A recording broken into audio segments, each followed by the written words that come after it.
Us, greetings. We're just going live now, and welcome everyone, all 17 million of you. I'm sorry, did I say million? All 17 of you. Oh, look at that. Cut myself shaving. The older I get, the worse I am at shaving. Hello everyone, and thanks for joining me today. Today I'm going to be focusing on just a couple of things. First of all, Pinan One, particularly the key movements. And also I had one of my friends and training partners from the past, Steve, asked me about the arcs of tension.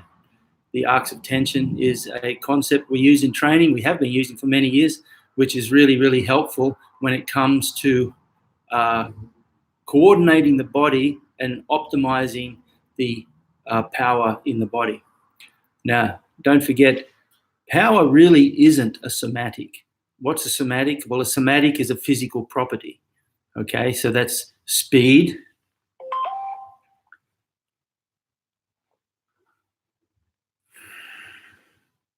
is everything coming through all right? I'm not too sure. I should have checked somehow. Let me know if you can see. Let me know if you're present. It's hard to tell.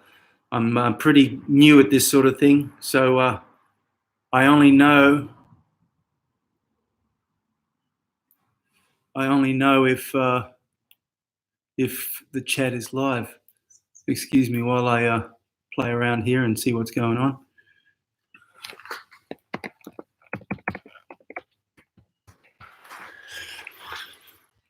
I can't seem to be connecting with the chat.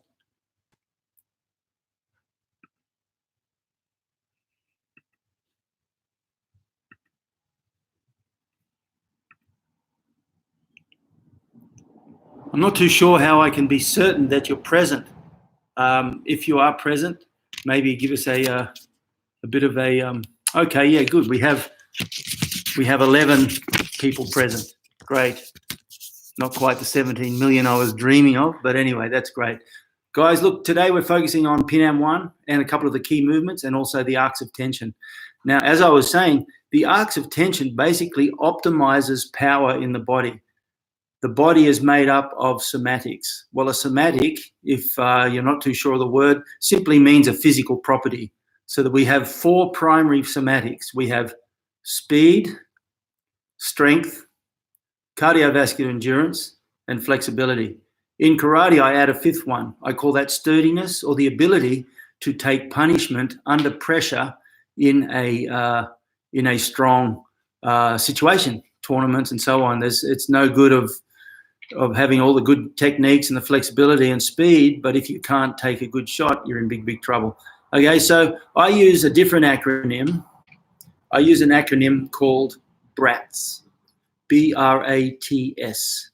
BRATS is what you need in the body to optimize power. BRATS stands for your breathing, your relaxation, your angles, your timing, and your speed. And those things combined allow you to optimize the power. And we do that through the arcs of tension. Okay, so let's have a bit of a warm-up. I saved the AutoCAD, the deck of cards, for today's warm-up. So we're going to get a good workout. Today we're adding the 5 of hearts. So that's 5 good burpees. Okay, I've shuffled these up. And tomorrow too, we'll be adding the Jack of Diamonds. So today, the 5 of hearts. Let's have a bit of a warm-up and get going. Let me just adjust this so I can actually see that you can see what's going on. How's that? That's a pretty good start there. I'll come back here. Okie doke. I'm going to put these down while we warm up. Us. Hope everyone's ready. Let's have a bit of a warm-up. Stretch the knees. 1, 2, 3. Hump day. Itch. Knee. Sun. Squatting. Itch. Knee. Sun. Sheep. Knee. Sun. Sheep. Sun. Knee. Sun. She. Hips. Itch. Knee. Sun. Hump day. Itch. Knee. Sun. Double shoulder width. And swinging your arm. Itch. Knee. Sun. Knee. Go. Go. Itch. Touch. Two. And do. Down the middle. Itch. Knee. san, ni, san, ni, san. I might just lower that a little bit now because we're doing the stretching, so I'll come back here. How's that? There we go. Ich, ni, san. Pull to one side. Just try and relax with the breath.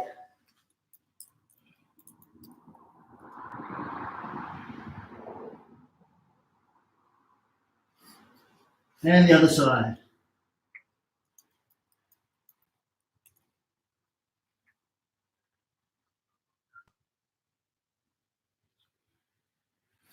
And hold your feet on both sides, breathing in and out.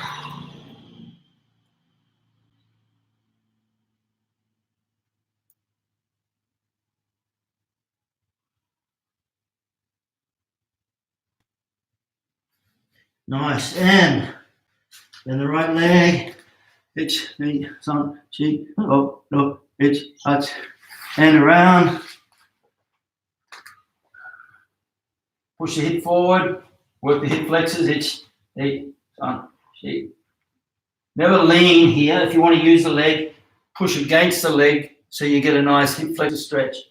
You can raise the back arm at the same time. Nice and easy. And around. Try to get the calf muscle on the ground if you can, and the toes in the air. Nice, relax.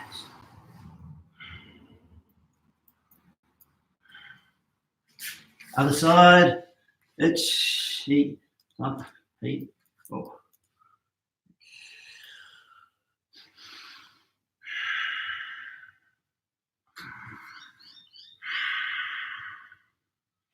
Hip flexors, knee. Remember, don't lean forward or you don't get the stretch. You're trying to stretch the hip flexors here, so push off the leg and lean back so that you get a nice bow in this hip area. Back arm up.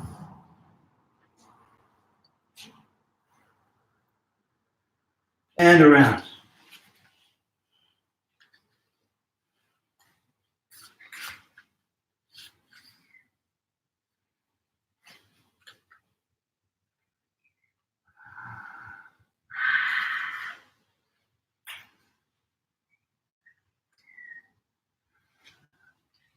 And legs straight again. And down into Shikodachi. Good.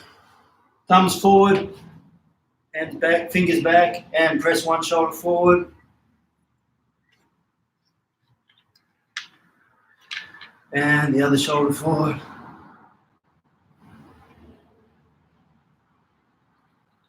Nice and deep, both arms now. Keep your backside down and your head up. Nice deep stretch. Shake that off. Arms, 1, 2, 3. I'm going to adjust this again.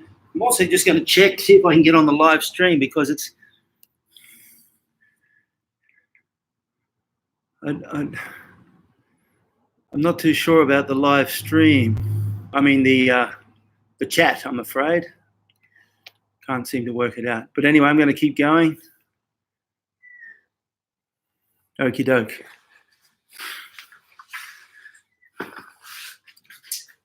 Arms, it's ni, san, shi, hantai, ich, ni, san, shi. Shoulders. Remember, keep your elbows down. Don't turn the elbows. Keep the elbows down and rotate the shoulders. San, hantai.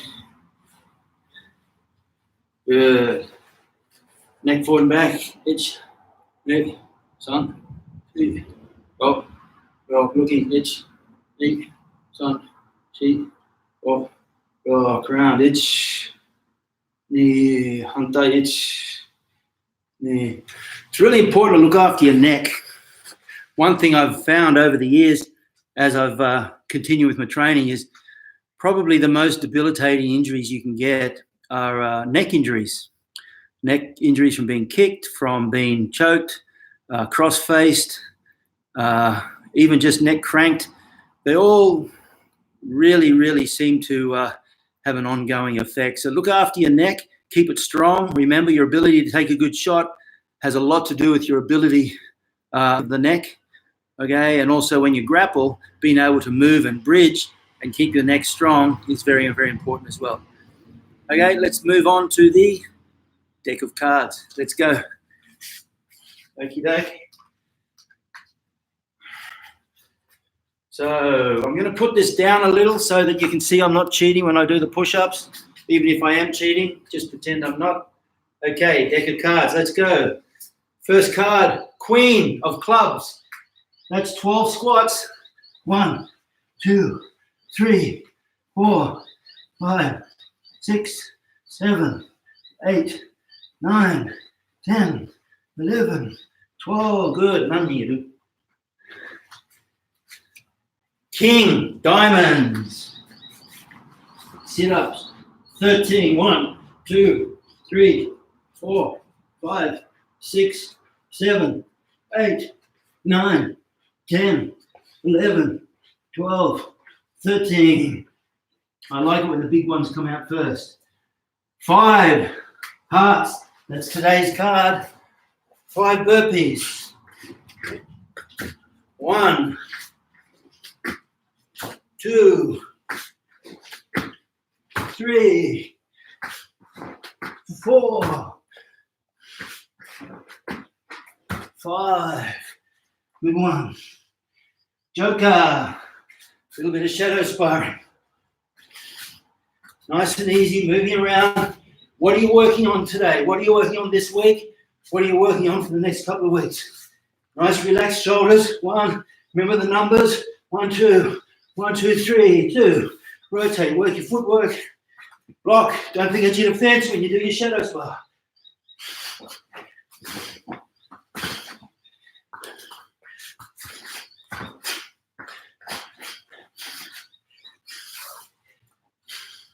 And we'll stop there. Next card. 3 clubs. Next card. 2 diamonds.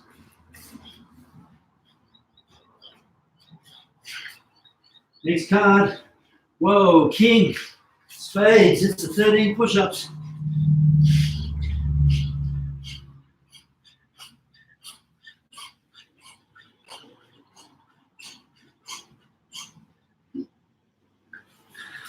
Next card, 3 hearts, 3 burpees. Always tough, straight up to push-ups.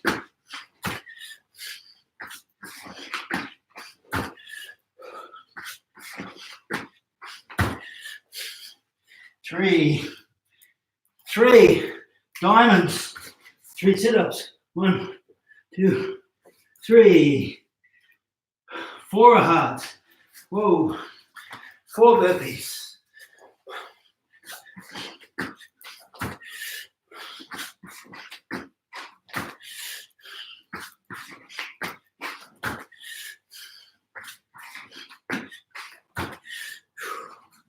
Four burpees. Next, 3 spades.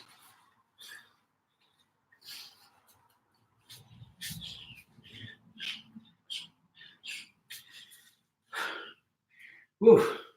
2 of clubs. Nice easy one. 1, 2. Next, queen of spades. 12 push-ups.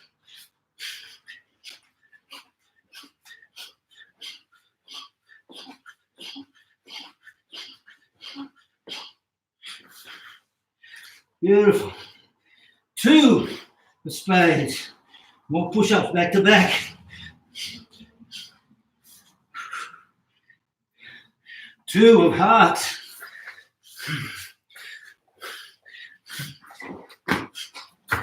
Don't know who shuffled this deck.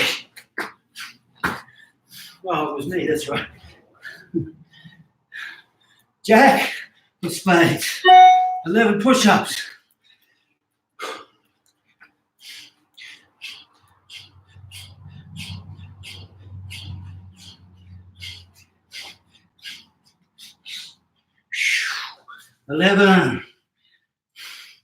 Joker.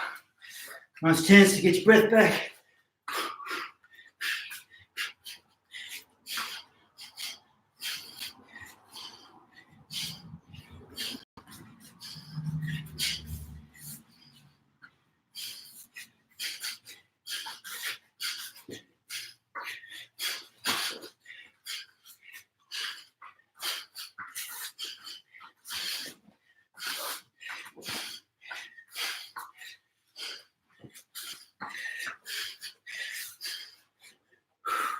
You notice in the shadow, I don't do a lot of back kicks because the jigsaw mats are not good for your knees. And next card, King, clubs, 13 squats.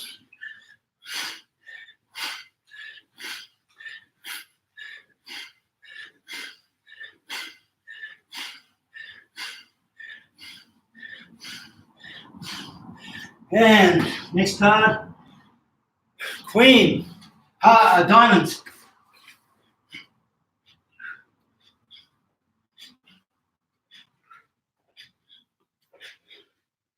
Eight, 9, 10, 11, 12. And last card, 4 spades. Just one word before that one. When you do the sit-ups and you want to get up, try and get up with no hands. It's okay if you do, but try and get up with no hands. The way you do that is use a pendulum motion with your leg. You're back here, pendulum up, push the hips forward. That's a good way to get up without using your hands.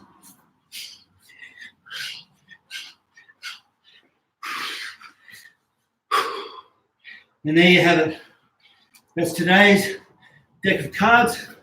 Remember, tomorrow we add the Jack of Diamonds, which is 11 sit-ups. Grab a drink of water, come back in a minute or so.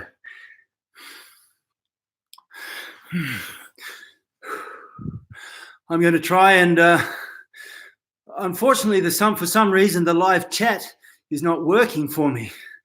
So I'm just going to, I've sent a few messages. Probably you could see them. I can't tell. Let me try a pop-out chat, see what happens, and see if that works. Oh, here we go. That's better. I've popped it out, and now I can see. Hey, Daniel, James, Jamie, how are you, buddy? Steve Bickers. You know, you've got someone with a very similar name. Steve Vickers was one of the best kickboxers Australia ever had. Rob Wall, good to see you. Deepankar, how are you, buddy? And Tiger Kun, you're doing well, Tiger. You've been keeping up with all the push-ups, sit-ups, and squats in the deck of cards. Well done. Good on you. Okie doke. Got your breath back. Now we're just going to move on. I want to work on a couple of techniques that are vital to the Pinan One. Now, I want you to remember too, the objective of the stances is to work mobility through your movements, okay? No stance is truly static. Your stances are constantly immobile. And so Zenkutsu Dachi is a very good stance to strengthen the legs, but it's not a stance that you would fight in, nor would you really stay there for any more than a split second. So what I mean by that is, for example, you could be in this, I'll just put it up a little. You could be here like this, and there's your Zenkutsu, but you know if you fight like that, you're immobile. It's not a mobile stance. It may be mobile compared to some, but it's definitely not mobile compared to a good fighting stance, okay? So Zenkutsu is primarily a training stance and a transition stance. So you might be fighting, you might be here like this, and then strike, and you're in for a split second, you're in a Zenkutsu, but you don't stay there, okay? So remember that the Zenkutsu in kata is for training. As you get older, it's very important to cut the length of the stances shorter and change the angle of the stances according to what you need. So as you get older and your knees start to play up, it's really important, for example, in Kibadachi, it's not a good stance for people with bad knees. So you simply turn the angle of the foot into Shikodachi, And because the foot is aligned with the knee now, you're able to do a proper stance. So if you're doing a kata that requires kibadachi, for example, it might be Seienshin. It doesn't help you to have your legs straight, but I understand in kiba, you can't bend your knees. The pressure on the knees is too great. So you turn your feet out. And then you're able to do the kata with a nice deep stance. Okay? Zenkutsu, Gedan Barai, and Oiski. That's all you need for Pinan One. Pinan Two, essentially for the first few kata. Okay, so for Oiski, it's simply a matter of timing. I move and talk, and this is where the arcs of tension come in now. Even unconsciously, we have an arc between our left knee and our right shoulder. If you could imagine a line being drawn across there. We have another one from our right knee to our left shoulder. Comes up all the way across. And those two tensions are constantly at play. So when you use the double hip movement of traditional training, for example, what you're doing is you're building up, you're torquing the body, and then you're unleashing the body. Well, when you move with Oiski, and that torque is very easy in Gyakski, okay, left foot forward, we're throwing the punch. That's why the Gyakski is quite powerful, because you get a nice double hip movement, and then you combine it with the push-pull, like that, you get a nice movement. But when you do Oiski, you don't have that benefit, so you have to take advantage of the arcs of tension. So it means when I move through now, I want to feel the connection between my left knee and my right shoulder. So as I step, look, notice that my right shoulder stays back. So now I'm building up the torque. As I step through, then I can let go. Come through, or I don't let go through. I don't step and move at the same time. It's important for beginners and sometimes seniors, because you punch from the hand, retract from the elbow. I don't want to punch from my elbow and follow with the hand. I don't want to move my leg, place, and then step. I want to torque my shoulder. So as I step through, torque, I leave it back and I build that torque around my spine, and then just at the end, you hit. Forgive me, my stances, Zenkutsu, I can't do it with my bad knee, but I'm still going to try and see if we can get an idea of that torque through the arcs of tension. Pull through, pull through, pull through. See that? As I pull through, my shoulder kind of stays where it is in space until it explodes out. One. There, like that. Okay? There. Again, the foot is going forward. When you do it at full speed, you let the punch go so it lands a fraction before the foot touches down. And that way you get optimal generation of body weight into the technique. Here. There. I know when we practice it slow, we tend to put the foot down first and punch. Don't let that become the habit. The habit should be just before the foot lands, the punch lands, so that you get optimal power.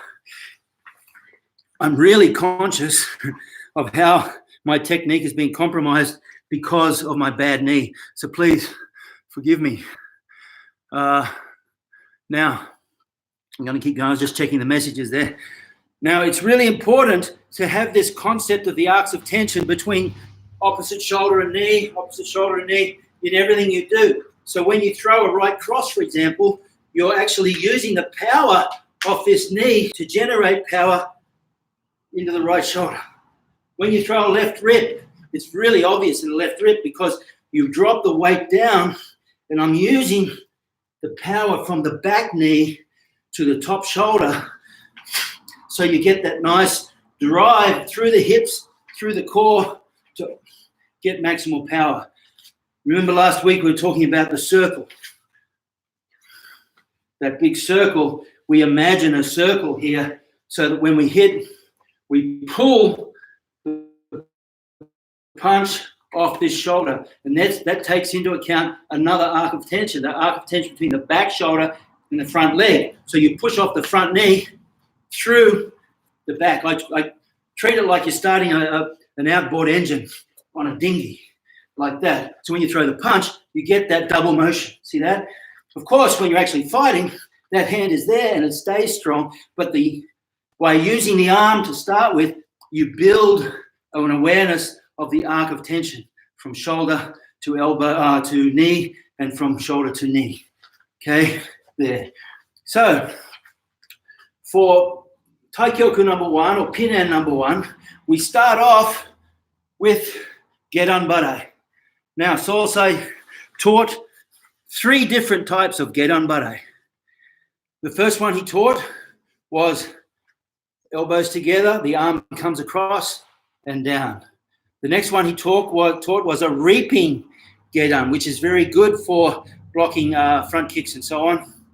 And the third one he taught was Juji Gedan, which is very practical for full contact fighting, because when you block that Mawashi Geri, there's the Mawashi Geri comes, there's your Gedan Bare with the hand staying up. Okay? Now, in the kata, we practice the first one.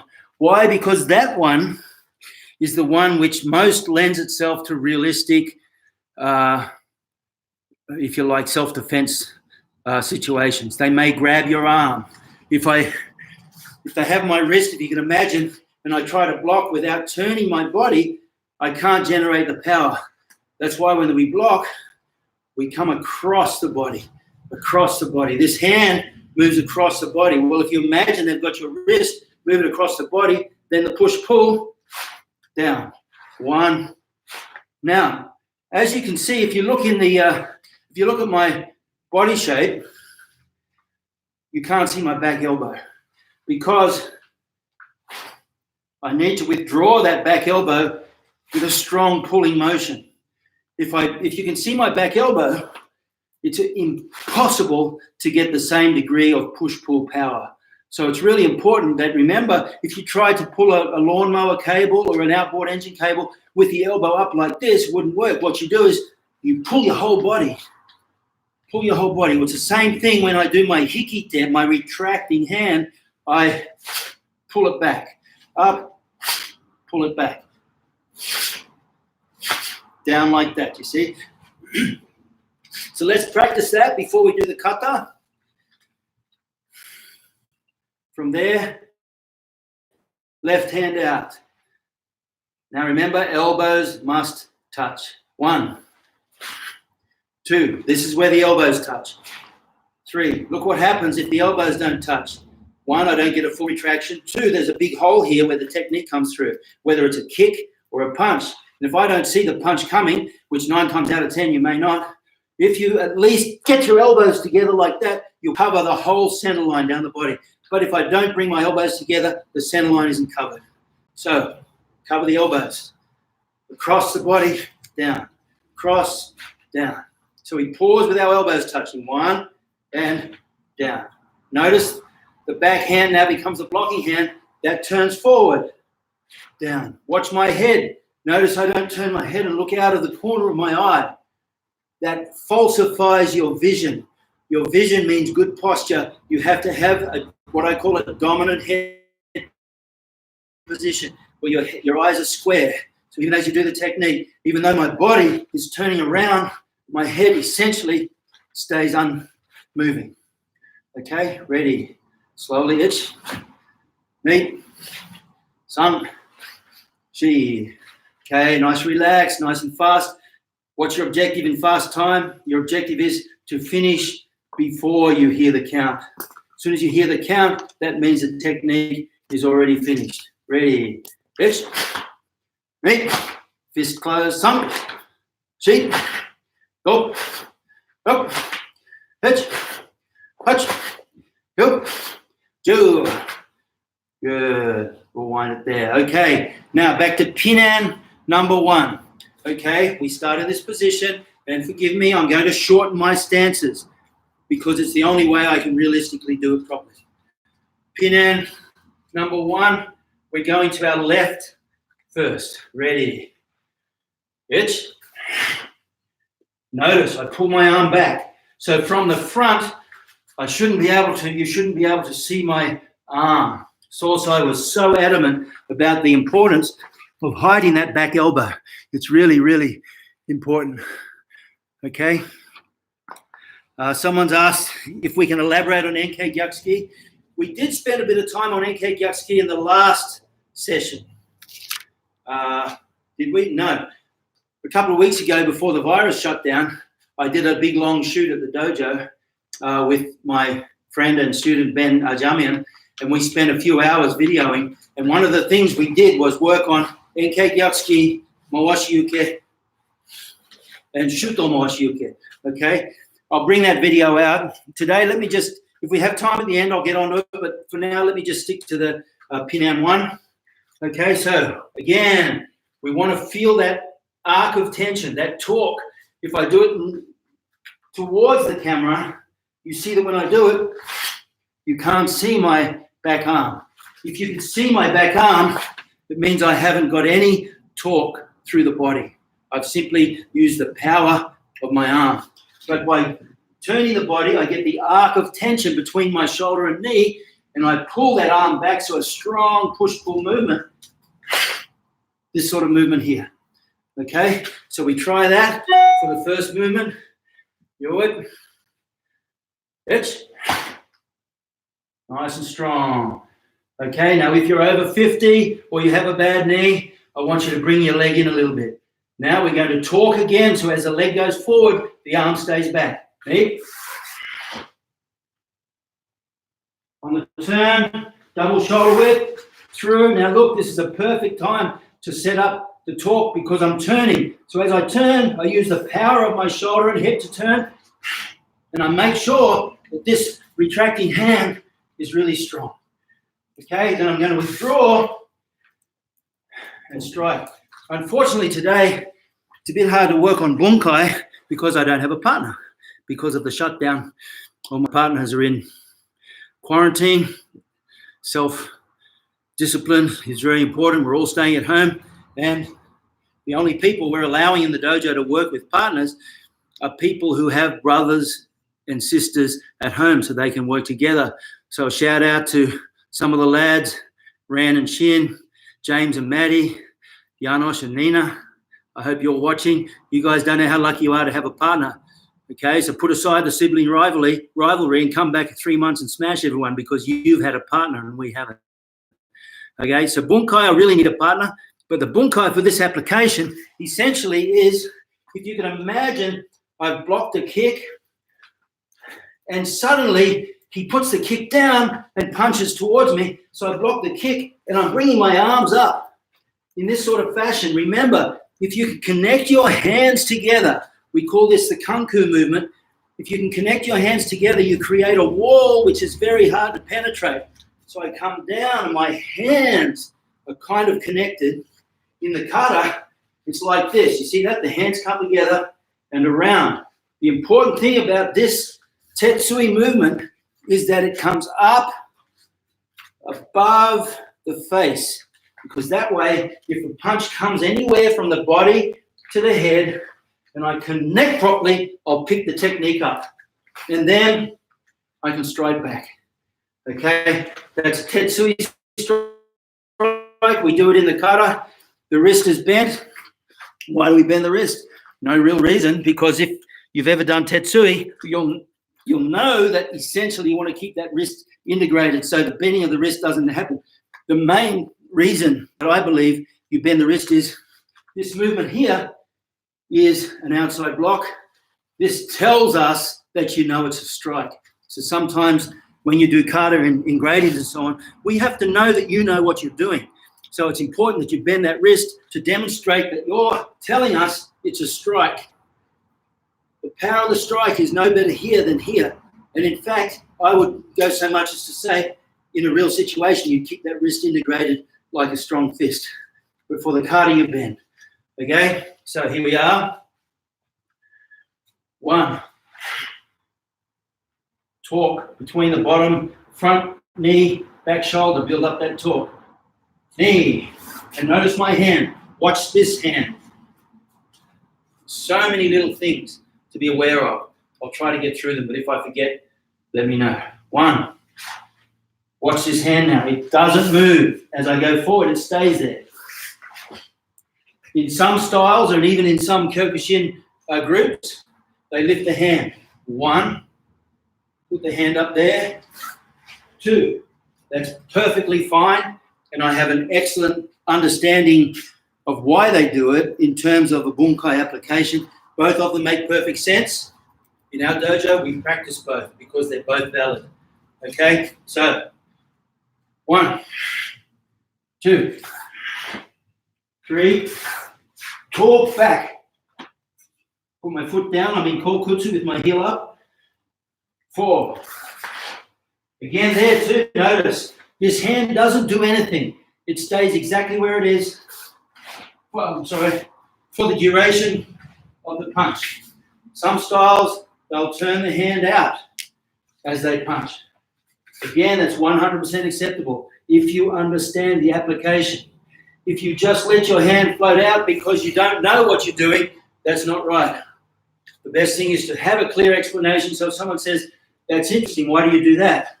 You're able to say exactly why. There's a famous story of one of my senpai was at the Kodokan in Tokyo. He was doing judo as well as Kyokushin. And he was practicing a particular technique. And the way he was doing it was kind of different to the way that they were practicing it. So one of the seniors, who was also a high rank, came up to him and he said, that's interesting the way you do that.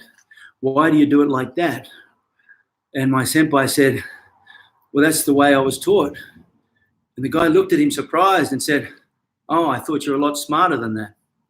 Okay, now we get taught how to do something from our instructor, but we have to internalize it ourselves. We have to ask the question, how does this work for me? Why is it this way? What if it's done a slightly different way? Would that suit me better? How would this work against a non-compliant opponent? Can I practice this? So we do rounds in the dojo we call your round, my round. What that is we do kumite, and if it's your round, you dictate everything. You can tell your partner exactly what to do. Throw that switch maigeri, throw that moashigeri. See if you can catch me with a moashigeri. And that way you can drill over and over one particular technique. Okay? Well, for a self-defense situation, you might find, let's say your hand is down because you've been caught with a hand down or you've just blocked a kick and then they throw a punch. Let's work on that movement from here out of Pinan One. See that? 1, 2, 1, 2. Well, let's make it real now. 1, there. 1, 2, 1. Cover the head. 2, 1. Tuck the chin down. 2, and you hit right, and that hit may be a tetsui to the temple. It may be a strike to the neck where you've got the carotid sinus. It may be a collar tie where you're grabbing and pulling down. Practice any of those you like, but practice it with the mindset of how would it work against a non-compliant opponent whose objective is to really hurt me. Okay, let's continue on. Ready, itch. B. Sun. She. Go. Remember, hide that elbow. Pull that elbow in. Stand strong. Shoulder blades pulling together. Chest out. Itch. Eight. Some. Okay, so with upper block as well, remember, you have to close that gate. So the elbows have to come together. So the first movement, the upper block, is the elbow drops down, and that's what covers any attack. Bang. So look at, in many respects, the upper block, they're all connected. All they do is they deal with a weapon that's coming at a different level. See this? There's your upper block. There's your upper block. They're like this. And in kumite, you want to do the upper block. Look, there's the block. Then that takes it away and allows you to come inside, or takes it away and allows you to go outside. So there, boom. There, look, I close the gate. My elbows come together and I push up. Okay, I close the gate, elbows come together, I do the tetsui strike. I close the gate, elbows come together, get unbare. Again, close the gate, push up. Close the gate, down, close the gate, in, close the gate, across the body there. Okay, so if you have this idea of one, arcs of tension, so that when you drive the arm up, it's being driven through that tension of the body. Two, close that gate by bringing the elbows together. There's your upper block. Look, here, elbows come together. 1, 2, 3. Okay? I was going to say one thing more there, but I forgot. Okay, so we're here, we turn. 1, look at the elbows. 2, look at the elbows. Even as I drive, look, still my right shoulder is forward, so I'm building a tension arc between my right knee and my left shoulder, so when I throw the upper block, it's done explosively. And 4, there like that. Okay, the kata continues just like Taikyo Kuich. 1, 2, 3, 4. We'll come back online when all this clears up. I've got some footage of certain bunkai applications, which I'm going to start to convert to YouTube videos. But when we come online and we start to look at some of the bunkai applications, you'll see some fantastic, very realistic and very solid applications for these techniques. Okay. One of those applications is what I call where there's a twirl or a turn, there's a hurl or a throw. So wherever you have a turn, you have an opportunity for a throw. So at the end of that kata, we come down here and look, take his collar. There, take the arm and look at my footwork now. I go twirl. Let me go back here so you can see. I go twirl and turn in that direction. Well, we look at that as a throw. I come here. I go here. And that turning motion and the gedang barai acts as a throwdown. Okay? So I come 1, 2, 3. 1, 2. Again. Talk the shoulder. Talk that shoulder. 3. And back down the middle. 1, 2, 3. We finish here. Okay, then we have the Shitomo Ashiuke. The Shitomo Ashiuke. If you have an opportunity to check Solsai's books, he was really adamant about one thing, and that is the size of the circle. We don't want to do a small one so it comes across the body like that. The key to the technique is to cover this area, just as in the Tetsui Komekami in the Pinan Kata. Just there, we cover this area. If you can imagine this area being really important, if they hit you in the neck or the head, that's very dangerous. So you're constantly having to cover that area, okay? So it comes up, Tetsui, okay? Comes up, Shitomo Ashiuke, comes up. See that? Ashiuke, comes up, there, see? I want to feel my arm rub past my ear. It's easy for me, I've got big ears. You guys, little ears, I'm sorry, I have to work twice as hard. Okay, so I'm going to bring that arm all the way up for Enke Gyatsuki. For Enke, that's the movement. Look at the torque in Enke. Enke is all about that arc of tension. Twist my body, but I'm going to block my head here, and then I use that built-up torque to generate power. Okay, Shitomo Ashiuke, same thing. Here's the block. There. Okay, Ashiuke, same thing. Look, there's the block. Traditional Okinawan tends to be a little shorter, which has beautiful application as well when you entangle the arms and use that as a throw. This one is also dealing with the danger of the strike or even the danger of the grab. Okay, so in the kata now, we come down and we turn around for the shuto. So we're in this position. 1. Shuto starts in front of the groin. Big circle in that position. Front foot goes down 45 degrees in that position. Now, because you go 45, if the back foot is already 45, that means we don't even have to change the angle of the back foot. So watch. Here's my first step. I put that foot down at exactly where it is, and then I come off at 45 degrees. I step, turn. Put that foot down, 45 degrees. Okay, so I'm here. 1, forgive me, my right knee's gone, so I can't go deep. 2, I can go a little deeper here. 3, 4. Large motion and back. Okay, so Pinan One involves arcs of tension from the opposite shoulders. Just going to adjust this. Arcs of tension from opposite shoulders. So as we turn, you can practice that over and over and over. The best way to master a kata is not do the kata over and over from start to finish. The best way is to break it down into small groups, whether it's a group of 3 or 4 movements. The number of movements that you group together is determined by the kata. You want to look for the flows, the patterns in the kata that allow for the transitions to be smooth. So, for example, in Pinan Sonoich, the first movements you can practice are the first 5 movements. 1, 2, 3, 4, 5. Now, you can just practice that over and over. And if there's something wrong with it, well, then you just work on that movement. Perhaps it's this movement. You turn and back.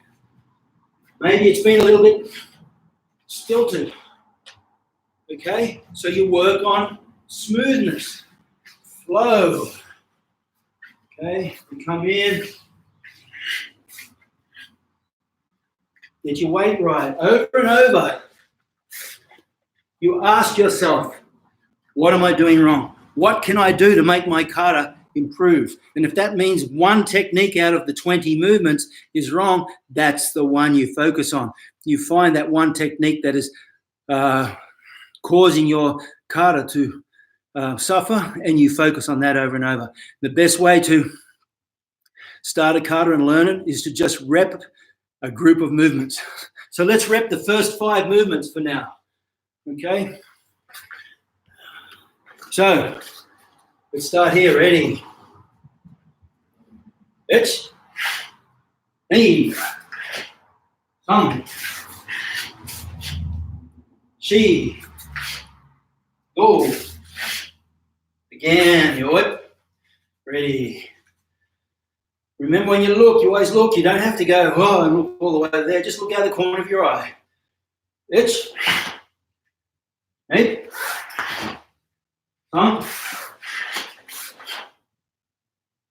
even here, notice my elbow is back. It's like Stormoshyuke. I don't have the elbow forward. I have the elbow, my shoulders back. Okay, same here. This movement here. Shape. Go. Good. One more. Ich, ni, sam, shake, go. Let's keep going. Look, hitch, touch, go. Yep. Hitch, ni. Just checking, you can see. Go, thumb. Okay, middle punches, go. Oh. Okay, I'll come back a little. Here, that's your starting point. Okay. Yep. Yo. Yummy. And there you have it. So Pinan One. It's a great kata to start with. It has some really nice flows in it. That the bunkai for that tetsui is beautiful. You can see, even if I'm just looking straight at you and you imagine that I'm facing an opponent, well, what I'm doing is, look at that.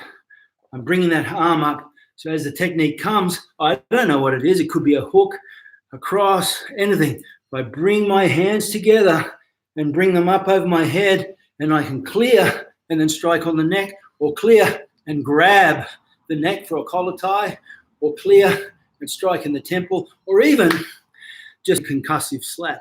Up. Concussive slaps are good because these days with the legal ramifications, even of self-defense, when you're in the right, it can be very hard to justify your action if you've gone a little too hard. Now, that's the catch. Who knows what's too hard? If you didn't do it that hard, maybe he would have hurt you and a couple of other people. But when you concussive slap, all the witnesses and the video and everything says, well, I didn't actually punch him, Your Honor. I slapped him. Okay, and that can be the difference between being charged and not being charged. So you need to be conscious of that. Same movement though. See this? Up, slap, up, tetsui, up, shto, up, collar tie. They're all exactly the same. It's all about being defensive and surviving that initial attack and then coming in, closing the gap. We talk about the 5 ranges. When the punch comes in, I need to block and close the gap. Okay, now, just a shout out to my Patreon. Is that how I say it? Patreon family. I can never get that word right. My wife laughs at me all the time. Especially Michael. Welcome.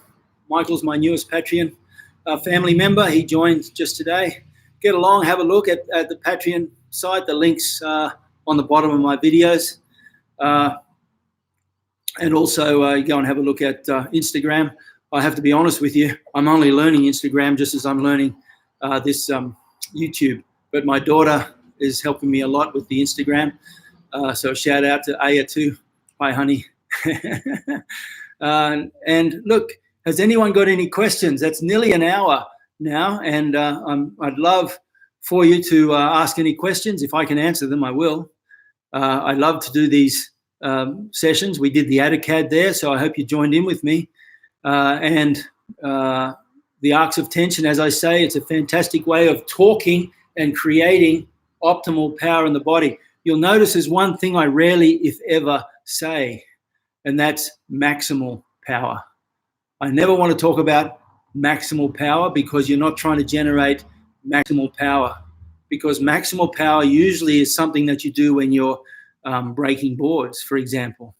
I have a really funny story, and I have the photo to prove it. Rob Wall's on. He'll remember Barry from the dojo. But in the 1980 Australian Championships, just before the final rounds, we had the board breaking. And, you know, I was a bit of a dark horse and I hadn't really done much breaking boards, well, particularly with my elbow. I used to, would you believe, when I lived at Thursday Island, I got a bit of a reputation for cracking coconuts, which was a lot of fun. It's a lot easier than you think if you've trained your hands. But I'd never used an elbow through boards. So I'm trying to work out, will I do it like this or will I do it like this? And I thought, well, that one makes sense to me. So I did it like this. And this is a perfect example of maximal power instead of optimal power. So what I've done, you've got the Besser blocks and the boards, and I've gone bang, and I've hit, and my head's kept going, and my head hit the Besser block, and I've come back and knocked myself out, and one of the dojo students, Barry, caught me in his chair right behind. So that was a lesson about the difference between optimal power and maximal power. You don't always want to generate maximal power. What you're really looking for is optimal power, because that allows you a little reserve to make sure that you don't overbake it and you don't get caught with counter techniques and so on. Maximal power means nothing in reserve. You always want to have a little bit in reserve so that in a situation where you need to recover or defend, or, you know, the whole art of fighting is the art of sneakiness. So you don't know what he's going to do next. So you need to have a little bit of defensive mindset left with you there. Okay, I can't tell if this chat is actually live. I'm going to close this chat and then I'm going to start it again. There we go. Restore chat, it says. Beautiful. Pop out chat. There we go. See if that works now. Oh, look, I have to say there's so many of you have left a comment. I just haven't been able to see them, but I'm just going to go through them here. Vinayak, Vin, good to see you, buddy. Namaste. Thanks for coming on board. I'd love to elaborate on Enkei Gyakski. I have done videos on it, and I'll put one up for you, Vin, on the YouTube channel. I've shot some explanations of what I think makes Kyokushin quite unique, and that is the connection between Enkei Gyakski, Mawashi-uke, and Shuto Mawashi-uke. And I've done that video. I really don't have much time now, but by all means, I'd love to go into that because it's absolutely one of my favorite areas of Kyokushin. Soso was so adamant about the point, the circle and point. And if you look at the photos in his books, there's never any short motions. It's always a huge, large motion. And if you say to someone, just when I'm walking around, see if you can catch me off guard with a good whack. And I guarantee if you catch a glimpse of a king hit coming at you from behind, bang, your arms will go up. There's none of this hands go up, the whole arms go up because you need to protect those dangerous areas on the side of your body. Okay, so anyway, Vin, I'll get back to that Enkei Gyakski soon. Clarence Johannes from South Africa, welcome. Good to see you. Tiberiu, good back again. Good to see you, buddy. Harry, boss Harry, how are you, buddy? You can always replay this if you didn't get it from the start. Now, I'm just reading Vin. On the count of 3, 1, 2, 3, is it good to have the left hand extended and transition into the block when doing the Gedan Bare in Kihon, the other hand slightly moving to protect the groin? 100%. That's of the 3 Gedan Bare. Remember, you've got the big looping Gedan Bare, you've got the X or the Juji Gedan Bare, and you've got this Gedan Bare where the arm has to come in. You see that arm has to come in across the body. So if I'm understanding your question properly, by all means, you do the Gedan Bare, you bring it in always bring that arm in. It's very hard to make the elbows connect if you don't. I have to bring the elbows together, which means the bottom hand, if you look at that, if I'm bringing my elbows to connect, the bottom hand has to come across the body. See that? Comes across the body, like so. If I'm recognizing that to be the basis of your question there, Vin. Tiger, hey buddy, good to see you again. And Richard Kimura, hello Richard from Hawaii. Lovely to see your name pop up there. Appreciate it very much. Okay, so if you've got any questions, please make sure you subscribe to my YouTube channel if you haven't already.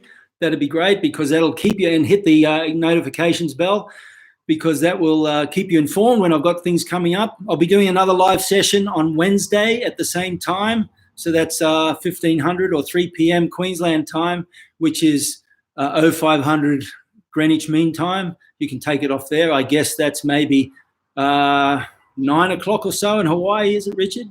I guess now is maybe 10 p.m. in Hawaii. I'm not too sure. Please subscribe to YouTube, and also make sure you try and tune in 3 times a week when I'm doing these sessions. If you've got any questions, by all means, drop them to me, and I'll see if I can get them. The important thing is with this COVID virus, please do everything you can to protect your fellow friends and family. That means obeying all the suggestions, the social distancing, very important. I have a theory. I know that the world is saying masks aren't so important, but I really believe that if you wear a mask, it doesn't have to be the high-grade surgical mask, pretty well any mask, even a bandana or a handkerchief made into a mask. I've got a feeling that if everyone did that, it would start to help a little bit to flatten that curve, so to speak. Okay? It's 1 a.m. where in Europe, wow. Okay. Oh, no, you're in Chicago. Yes. Tiberiu's in Chicago. That makes sense. Wow. You stayed up late. Thanks, buddy. Appreciate that very much. Okay, so please try to keep active as well. Add a CAD. You can do anything, anywhere, anytime with nothing but a deck of cards. I could show you some good tricks too. Look, pick a card. See, now I'm not going to watch it. Look, I'm only looking at this. Pick a card. All right, put it back in the deck and shuffle. Look, Shuffle those cards.